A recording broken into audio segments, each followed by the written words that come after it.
శ్రీ విష్ణు రూపాయ నమశివాయ. మనం నెలకో మంచి పని అని ప్రారంభించాం కదా! అది కాస్త ఇప్పుడు పెరిగి నెలకి 3 మంచి పనులైనా చేయగలుగుతున్నాం. ఈ నెల గూడా కొన్ని చేశాం కానీ మాకు విపరీతంగా పనుంది. అలాగనే ఈ నవరాత్రులు ఆ దీక్ష హడావుడిలో మీకు వెంటనే అప్డేట్ చేయలేకపోయాము. అందుకోసం ఇప్పుడు ఈ వీడియో చేస్తున్నాం. సరే, ఈ నెలకో మంచి పనిలో భాగంగా మనం నాగేశ్వరరావు గారి కుటుంబానికి ఉపాధి కల్పిద్దాము అని అనుకున్నాం కదా! మీకు గుర్తుండే ఉంటుంది. వాళ్ళదొక బ్రాహ్మణ కుటుంబం. పాపం ఆయనకి పక్షవాతం వచ్చింది. ఇద్దరు ఆడపిల్లలు.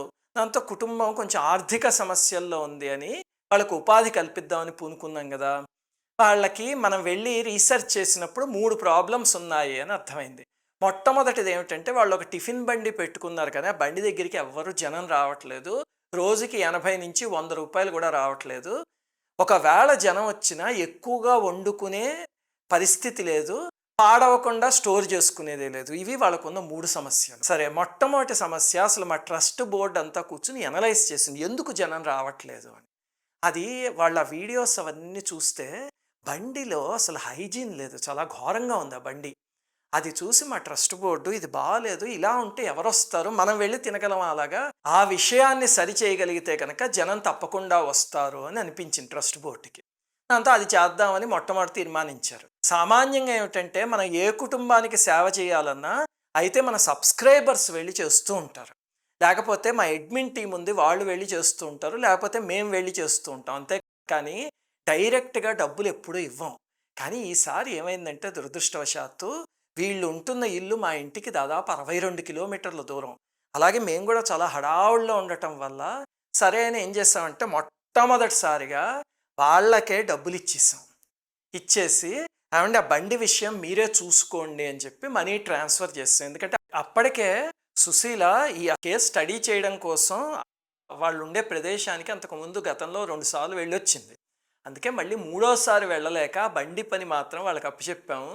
వాళ్ళది పూర్తయిందన్నాక సరే ఇంక అది ఓపెన్ చేద్దాము. వాళ్ళకి అలాగే హోటల్‌కి కావాల్సినవన్నీ కొనిద్దామని చెప్పి అప్పుడు ఇంక బయలుదేరింది. ఆ బయలుదేరేటప్పుడు నన్ను గూడా మీరు రండి అంటే, బాబోయ్ నాకు పనుంది నన్ను వదిలేయంటే, నేనెక్కడో రాజమండ్రికో, విజయవాడకో వెళ్తే మిమ్మల్ని రమ్మని అడగట్లేదు. ఇది బెంగుళూరులోనే కదా! ఒక 60 కిలోమీటర్ల దూరం రావాల్సిందే అని చెప్పి సెలవు పెట్టించి మరీ తీసుకెళ్ళింది. ఇంక హోమ్ మినిస్టర్ కదా! ఏం చేస్తాం వెళ్ళానంతే.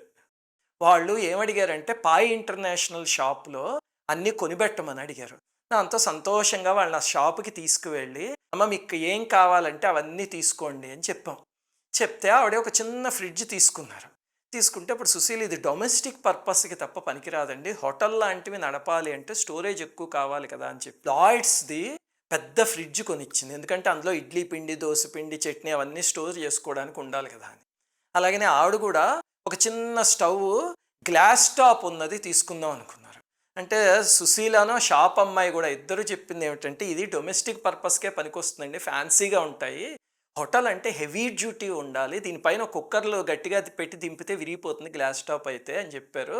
చివరికి ఏం చేసామంటే అదే షాప్‌లో ఒక 4 అడుగుల పొడవున్నది మంచి గ్యాస్ స్టవ్ ఉంది. షాప్‌లో ఉన్న వాటిలో అన్నిటికన్నా పెద్దది. 4 బర్నర్స్ ఉన్నాయి. దాని మీద అయితే పెద్ద పెద్ద కుక్కర్‌లు అవి దింపొచ్చు. అందుకని ఆ గ్యాస్ స్టవ్, అలాగే ప్రెస్టేజ్ వెట్ గ్రైండర్ ఒకటి పప్పులు, పిండిలు అవి రుబ్బుకోవడానికి, పొంగడాలు వేసే పెనము, అలాగనే నాన్ స్టిక్ తవాస్ ఉంటాయి కదా! దోసెలు అవి వేసుకోవడానికి అవో 2 తవాలు. ఇంకా ఈ షాప్‌లో లేకపోతే వేరే షాప్‌కి వెళ్ళి అక్కడ ఒక సాంబార్ కుక్కరు, చిత్రాన్నం రైస్ కుక్కరు, ఇంకా చాలా ఆవిడ ఒక చిన్న ఫ్లాస్క్ వెతుక్కున్నారు. సుశీల్ అలా కాదండి మీకు షాప్‌కి బాగా కస్టమర్‌లొస్తే గనక టీకి దానికి ఉండాలి గదా! అని పైన ఇలా నొక్కితే టీ వచ్చేదుంటుంది. మిల్టన్‌ది అలాంటిది. అవన్నీ కూడా ఒకటేమిటి ఇంక సుశీల ఎంత షాపింగ్ చేసిందంటే ఆ రోజు ఇంక వాళ్ళు వెనక్కి తిరిగి చూసుకోక్కర్లేకుండా అన్నీ షాపింగ్ చేసి పంపించాం. ఆ తర్వాత అసలు ఆ బండిని ఓపెన్ చేయడానికి ఆ బండి దగ్గరికి వెళ్ళాం. తీరా బండి చూస్తే మాకు నీరసము, నిరాశ వచ్చేసాయి. మేము వాళ్ళకి డబ్బులిచ్చేసాం గదా! వాళ్ళు చేయించుకుంటారులే అనుకున్నాం. పట్టించుకోలేదు ఈ హడావుడిలో. తీరా చూస్తే ఏమిటంటే, అసలక్కడ ఏమిటో ఔట్‌పుట్ వాళ్ళ కుటుంబమే రంగులు అవన్నీ వేసేసుకున్నాము అని చెప్పారు. ఏం చేశారో తెలియదు. చివరికి అడిగితే దసరా సెలవులయ్యాక బాగు చేయిస్తామండి అని ఏవో చెప్పారు కానీ, చివరికి ఏమైందంటే, మేము ఇద్దాం అనుకున్నది ఒక ఏనుగుని ఇదిగో ఇక్కడ చూపిస్తుంది. వాళ్ళు చేయించుకున్నది ఏమిటంటే ఇదిగో ఇక్కడ చూపిస్తుంది ఏనుగుని. వాళ్ళే దగ్గరుండి చేయించుకున్నారు. ఏం చేస్తాం ఇంకా చాలా డిసప్పాయింట్ అయ్యాం. అసలు సర్లేండి అది పక్కన పెడితే ఇంకా వాళ్ళకి ఇంకా పిల్లలకి బట్టలు కొనిచ్చి, అలాగే వాళ్ళకి కూడా దంపతులకి బట్టలు అవి పెట్టి షాపులో పూజ చేసి ఆ చుట్టుపక్కల వాళ్ళందరినీ పిలిచి స్వీట్స్ అవన్నీ పంచిపెట్టి ఇంకా అమ్మవారికి నమస్కారం చేసాం పూజ చేసినప్పుడు. సుశీల షోడశోపచార పూజ అవన్నీ చేసింది. అమ్మా, ఈ కుటుంబాన్ని ఏదో ఒక రకంగా ఆర్థిక సమస్యల నుంచి గట్టెక్కిచ్చు. కానీ వెనక్కి వస్తూ ఉంటే కారులో చాలా బాధపడ్డాం. ఇప్పటిదాకా ట్రస్ట్ ద్వారా మనం చేసిన ఏ సేవైనా సరే మాకు చాలా ఆనందాన్ని కలిగించేది, తీసుకున్న వాళ్ళకి మహదానందాన్ని కలిగించేది, చూసే మీకు కూడా ఆనందాన్ని కలిగించేది. ఈసారి ఎందుకో కానీ అసలు ఆ ఆనందం కలగలే. ఏమిటి ఈశ్వర ఇది అనుకుని ఇంకా మామూలుగా సుశీల మేము ఎప్పుడు బయటికి వెళ్ళినా సరే భోజనం కట్టి తీసుకొస్తుందనమాట. ఈసారి అన్నం కూడా తినబుద్ధేలే, ఎందుకంటే బాధేసింది. దాంతో సర్లే అని చెప్పి కూర్చుని రుద్రం చదువుకుంటున్నాం. నమో నిషంగిణ ఇషుధిమతే తస్కరాణం పతయే నమో నమో వంచతే పరివంచతే స్థాయూనాం పతయే నమో నమో నిచేరవే పరిచరాయారణ్యానాం పతయే నమో నమ అని చదువుతూ ఉంటే సరిగ్గా ఒకటి గుర్తుపెట్టుకోండి, మనలో సేవ చేయాలి అనే తపనుంటే భగవంతుడు ఏదో ఒక రూపంలో చేయిస్తాడు. ఈ లోపల ఫోను ఏమిటంటే, గతంలో సుశీల సామాన్యంగా ఈ నెల సామాన్లు తీసుకువెళ్ళి ఇస్తూ ఉంటుంది కదా అందరికీ. ప్రతి నెల ఒక 70-80 మందికైనా కనీసం నెల సామాన్లు రోడ్డు మీద అలా తీసుకువెళ్తూ ఉంటుంది కొన్ని సెట్లు. ఎవరైనా పాపం దివ్యాంగులున్నా లేకపోతే పేదవాళ్ళు ఉన్నా సరే వాళ్ళకి ఖచ్చితంగా తీసుకువెళ్ళి ఇస్తుంది. అలాగే గతంలో శ్రీదేవి అనే ఒక అమ్మాయికి నెల సామాన్లు ఇవ్వడానికి వాళ్ళ ఇంటికి వెళ్ళింది. అది మీకు గతంలో చూపించాం కూడా. ఆ అమ్మాయి వాళ్ళది శివాజీ కులంట, అంటే ఛత్రపతి శివాజీ మహారాజ్ ఏ కులమో ఆ కులంట. వాళ్ళు ఎక్కడో మహారాష్ట్ర ఆరిజిన్, తర్వాత కర్ణాటక వచ్చారు. ఆ అమ్మాయికి పాపం కాళ్ళకి ఇబ్బంది అనమాట, సరిగ్గా నడవలేదు. అప్పుడు సుశీల గ్రాసరీస్ అవి ఇవ్వడానికి వెళ్ళినప్పుడు మొత్తం వాళ్ళ గురించి అంతా చెప్పింది. కర్ణాటకలో ఏదో ఊరి నుంచి బెంగళూరు వచ్చాం వాళ్ళ అక్క ఇంటికి జీవనోపాధి కోసం, కానీ ఇబ్బందిలో ఉన్నాము అని. పాపం ఆ అమ్మాయి సరిగ్గా నడవలేదు, కానీ కర్ర పుచ్చుకుని కష్టపడి నడుస్తుంది. కానీ మనస్సు మాత్రం పరుగులెత్తుతుంది. అమ్మో, అసలు ఆ విషయంలో ఛత్రపతి శివాజీనే మళ్ళీ సాధించాలి అనే తపన అమ్మాయికి, వ్యాపారం పెట్టుకోవాలి అని ఆ అమ్మాయికి ఆలోచన అనమాట. సరిగ్గా మేము కారులో వెనకాల వస్తుంటే ఆ ఫోను ఏమిటంటే, బజ్జీలంగడి పెట్టుకుంటానండి, సహాయం చేస్తారా, మొత్తం సామగ్రి అంతా కొనిస్తారని. ఇంకంతే మాకు మహదానందం కలిగింది. ఓహో, రుద్రం చదువుతుంటే పార్వతీదేవి ఈ రూపంలో అడిగించింది అని. వెంటనే అప్పటికప్పుడు ఏం చేసామంటే ఇంక ఇంటికి వెళ్ళడం మానేసి డైరెక్ట్గా అమ్మాయి దగ్గరికి వెళ్ళిపోయి ఆ అమ్మాయిని తీసుకుని ఒక సామాన్ల షాపుకి తీసుకువెళ్ళాం. అమ్మాయి చాలా ప్రాక్టికల్ మనిషి.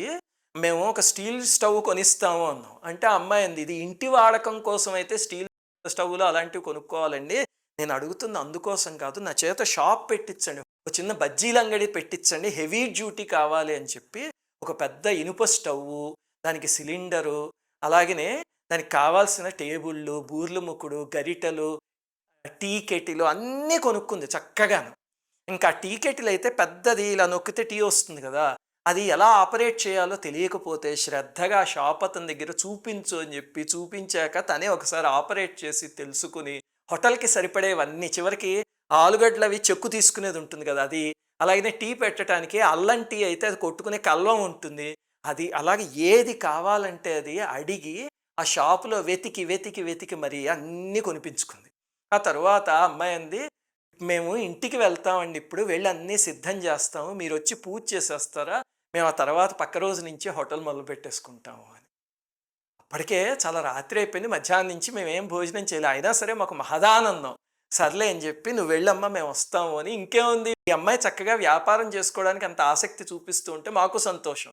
ఇంకా సుశీల్ ఊరుకోదు కదా, ఏం చేస్తుందంటే వెళ్ళేటప్పుడు ఒక 5 కేజీలు శనగపిండి, ఒక 5 లీటర్ల నూనె, కారం, పసుపు, వాము, సోడా, ఇలాగా బజ్జీల అంగడికి కావాల్సిన మొత్తం కిరాణా సామాన్లు, అలాగే కూరగాయల షాపుకి వెళ్ళి బజ్జీలు వేసుకునే మిర్చి ఉంటుంది అవి, దానికి కావాల్సిన కూరగాయలు అవన్నీ తీసుకుని, అలాగనే అంత హడావుడిలోనూ పదండి స్వీట్ షాప్కి అని చెప్పి ఒక స్వీట్ల ప్యాకెట్ కూడా తీసుకుంది. ఈ విషయంలో మాత్రం నాకు సుశీల చాలా సంతోషం వేస్తుంది తను చేసేది చూసి, ఎందుకంటే ఎక్కడికి వెళ్ళినా వేడుకలాగే జరగాలి అనుకుంటుందన్నమాట. ఇది మాత్రం మర్చిపోదు. మేము సరిగ్గా వాళ్ళ ఇంటి దగ్గరికి వెళ్ళేసరికి వాళ్ళ రోడ్డు బయటే వేసుకుంటారట ఈ బజ్జీలు అవన్నీ. అక్కడ చక్కగా ఒక టేబుల్ అవన్నీ పెట్టి దానిపైన ఈ దేవీ దేవతల పటాలు అవన్నీ పెట్టారు, లక్ష్మీదేవిది, కుమారస్వామిది, పరమేశ్వరుడిది. అలాగా మాకెంతో సంతోషం వేసింది. అక్కడ చక్కగా పూజ చేసి వాళ్ళ చేత షాపు తెరిపించాము. ఆ అమ్మాయి కళ్ళల్లో ఆనందము, సాధించాలి అనే పట్టుదల, ఈ షాపుని పెద్ద హోటల్ని చేసేస్తాను అనే ధీమా. అసలు మాకెంత సంతోషం వేసిందో, ఎంత ఆత్మవిశ్వాసం అంటే అమ్మాయికి కాళ్ళు సరిగ్గా లేకపోయినా సరే, మనస్సు చాలు అన్నట్టుగా అమ్మాయి చేసింది. చాలా సంతోషం వేసింది. అసలు సామాన్యంగా చూడండి చిన్న చిన్న సమస్యలొస్తే ఏదో లవ్ ఫెయిల్యూర్ అయ్యో, లేకపోతే మార్కులు సరిగ్గా రాలేదనో, ర్యాంక్ రాలేదనో ఇలాంటి వాటిలకి ఆత్మహత్యలు చేసేసుకుంటున్నారు. అలాంటి వాళ్ళు ఇలాంటి జీవితాలను చూసి స్ఫూర్తి పొందాలి. మధ్యాహ్నం వరకు మాకు మనస్సు చాలా చివుక్కుమంది గానీ, రాత్రి హాయిగా నిద్రపోయాం. ఆ పక్క రోజు సాయంత్రం అయ్యేసరికి మాకు వాళ్ళ దగ్గరించి ఒక వీడియో వచ్చేసింది. ఏమిటంటే అప్పుడే శుభ్రంగా తల్లి కూతుళ్ళు ఇద్దరు బజ్జీలు వేసేసి అందరికీ అమ్మేస్తున్నారట. వాళ్ళ భర్త కూడా ఏం చేస్తున్నారంటేట ఆ సందు చివరికి తీసుకువెళ్ళి చక్కగా బుట్టలో పెట్టుకుని అక్కడ కూడా అమ్ముతున్నట్టు. అవన్నీ విని మాకు మనస్సు పొంగిపోయింది. శ్రీదేవి కుటుంబానికి అమ్మవారి దయ వల్ల వ్యాపారం చక్కగా సాగాలి అని అందరం నమస్కారం చేసుకుందాము. అలాగనే ట్రస్ట్ సేవల్లో సహకరిస్తున్న మీ అందరికీ కూడా అమ్మవారి పరిపూర్ణమైన ఆశీస్సులు ఉండాలి అని కోరుకుంటూ శ్రీమాత్రే నమః. అందరికీ నమస్కారం. సుశీల నండూరి శ్రీనివాస్ చారిటబుల్ ట్రస్ట్ చేసే సేవకి డొనేషన్ ఇవ్వదలుచుకున్నారా? అందుకు 2 మార్గాలున్నాయి. ఫస్ట్ మెథడ్, susila.nanduri.srinivas.org అనే మన వెబ్సైట్కి వెళ్ళి పైనున్న డొనేట్ నౌ అనే బటన్ని క్లిక్ చేయండి. అక్కడున్న ఫామ్లో మీ డీటెయిల్స్, గోత్రం ఫిల్ చేసి డొనేషన్ ఇవ్వచ్చు. అలా చేస్తే రిసిప్ట్ కూడా ఆటోమేటిక్గా వస్తుంది. ఇన్కమ్ ట్యాక్స్ ఎగ్జెంప్షన్కి కూడా వాడుకోవచ్చు. సెకండ్ మెథడ్, మీ డొనేషన్ ఇక్కడ చూపిస్తున్న అకౌంట్ నెంబర్కి కానీ క్యూఆర్ కోడ్కి కానీ పంపించండి. సెకండ్ మెథడ్లో డొనేషన్ పంపిస్తే ఆ స్క్రీన్ షాట్ని ఈ క్రిందున్న వాట్సాప్ నెంబర్కి మీ పేరు గోత్రంతో సహా పంపించండి. శ్రీమాత్రే నమః.